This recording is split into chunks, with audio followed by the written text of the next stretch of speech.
graders, it's Mrs. Silas. Today is an exciting day.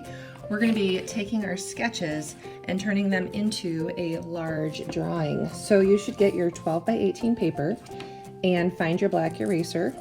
And today, as we're planning this out, we want to think about drawing really big. And on this big paper, I would suggest starting with the body to make sure that the body and the feet are going to fit in. So I'm just kind of thinking, okay, is this going to be big enough? And you can see that it's going to take up this whole piece of paper. I was drawing this creature that is kind of a fox, and instead of his skinny little legs, he has legs that look more like a maybe a wolverine or something, with a beaver tail and some feathers.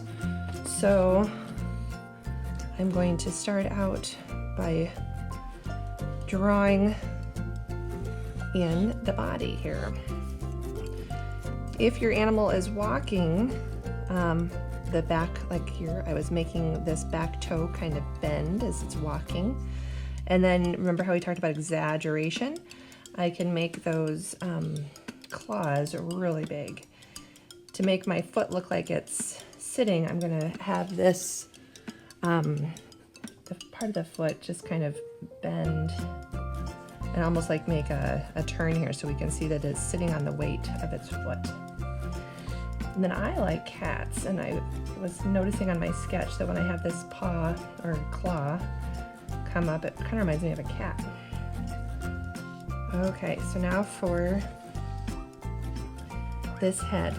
And one trick that you can do if you're struggling drawing the face just how you want it is you can do a search for your animal in clip art, because then you'll see lots of different artist drawings of your animal. So I know sometimes it's hard to look at an animal and decide where should the lines go. Here are some of the pictures that showed up when I just did a search for fox, and the picture on the upper right has a great view of its face. And then here's what I found for fox clip art, and the way that they separate the orange and white on the face is really different, but gave me lots of options for how I might want to draw my fox. Okay, and then I'm going to do these fun feathers. Once you have it planned out, then it is time to pencil it in. As you are drawing your animal, you can decide what details you want. So you might have blocked it out with a black eraser, but you don't have to draw every line. After you have your animal drawn, it's time to think about a background. And remember, when you're putting in your horizon line, we don't want it like right at the bottom of the animal's feet. It needs to be up a little higher in the page. The higher you put it, the more space you have between the animal and the background.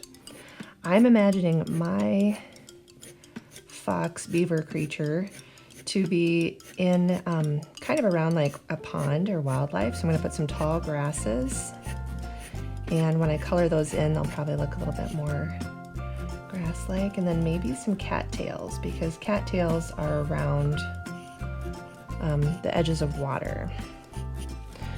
And I don't have a ton of space. I was thinking about putting a tree, but I don't know if a tree is gonna work there with a big tail. So mine is so big, it's almost hard to have a lot of background. But we wanna see kind of where is your animal? Is it in the city, the mountains, the desert? And I've got some pictures on canvas that might help you think of some more ideas.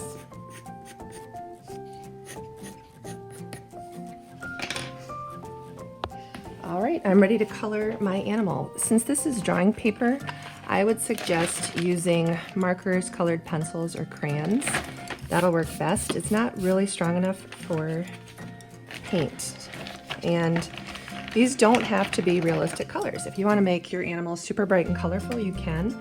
I know on my examples, you've probably noticed that a lot of the animals were done with black and white, and that was charcoal, which is super fun to use, but pretty messy. So I didn't send any home, but I don't know if you've got charcoal at home. You can certainly try that.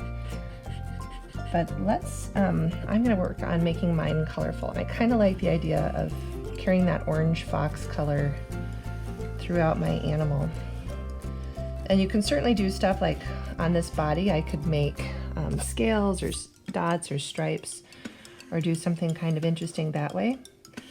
I think I'm going to outline this with marker and then color it in with crayon.